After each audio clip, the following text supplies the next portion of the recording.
battlefield is a scene of constant chaos.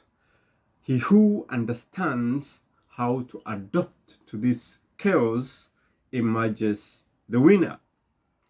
Uhuru and Raila, in my view, are cooking post-election violence. For the dynasties, it's going to be lose-lose situation, because they will lose if Ruto wins, and he's going to win decisively. They will lose also if Raila is sworn in, because the country will be ungovernable. There's going to be revolution. So the hustlers, let us make the revolution peaceful. Let us make the revolution peaceful. And let us make the revolution happen by any means. If it is your first time you are coming across this channel, please hit subscribe and turn on notification. This is where you get this kind of information.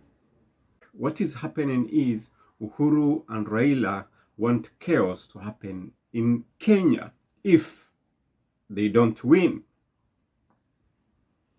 Why am I saying this?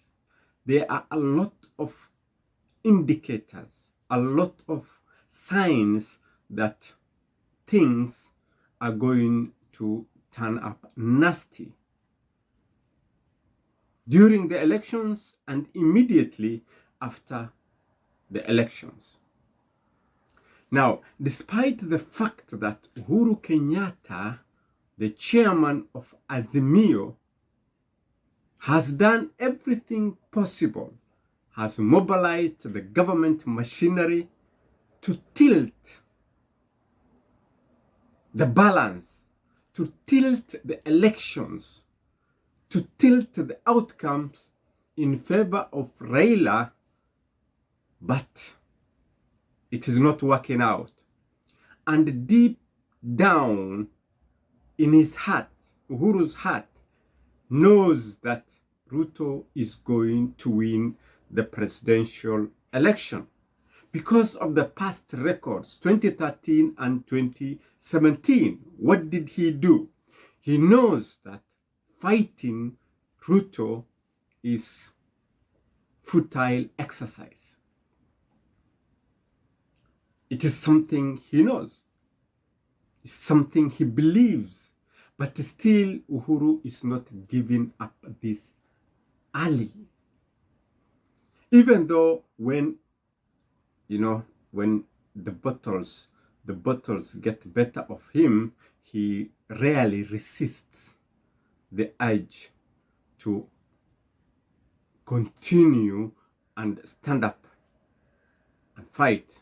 That's when he says, wacha ikuwe vile itakuwa. So far, for now, he has to find a way to scuttle and try all sorts of things to scare and intimidate the people in charge of the elections. That is Iebc. He's doing everything possible to frustrate the efforts of Iebc.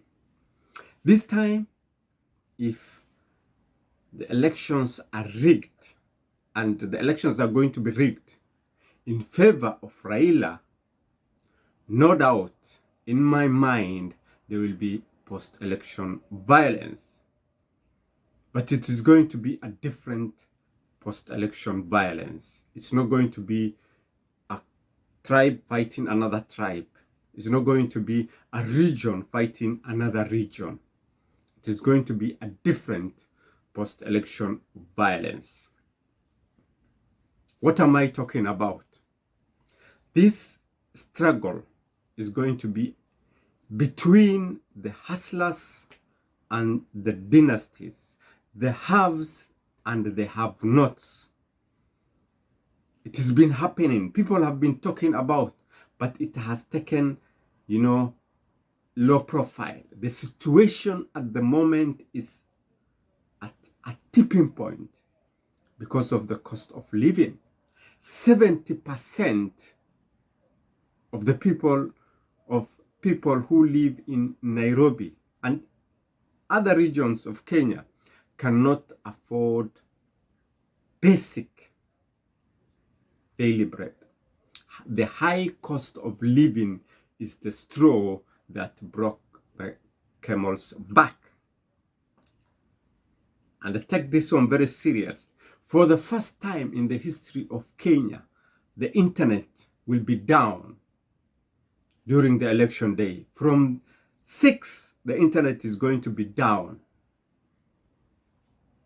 It has not happened yet, but it is going to happen this election.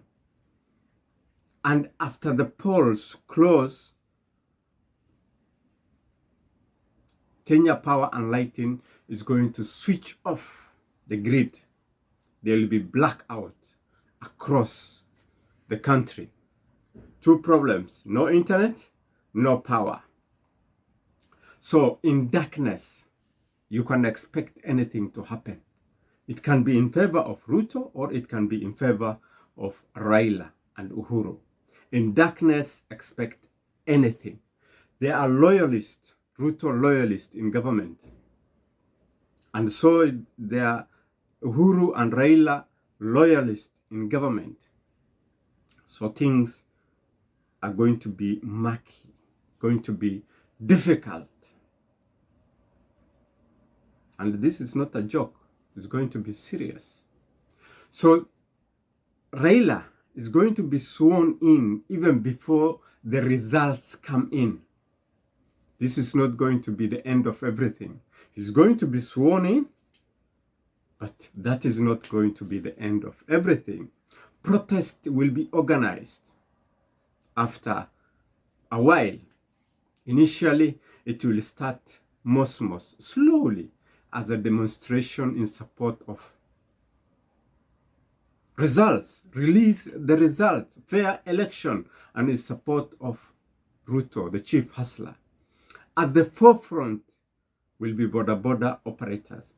Border people will be the people who will start, who will kick the first ball, because they have been oppressed in Nairobi for a long time. Before long, hawkers and touts will join, and unemployed youth will also be part of these demonstrations. Things will start to get messy and chaotic. Shops and supermarkets will be looted. Some will be burned. This is going to be the beginning of the hustler revolution. I'm saying this because the way things are going, people are taking it lightly, but it's going to take a very serious turn. Don't say I did not mention this. Things are going to be messy, noisy, violent, and that is when things are going to change. I know some are thinking about what is happening. This protest will lead to hustlers. A lot of people are going to march to the White House on the Hill, and they will occupy State House. Just like what happened in Sri Lanka just 1 month ago.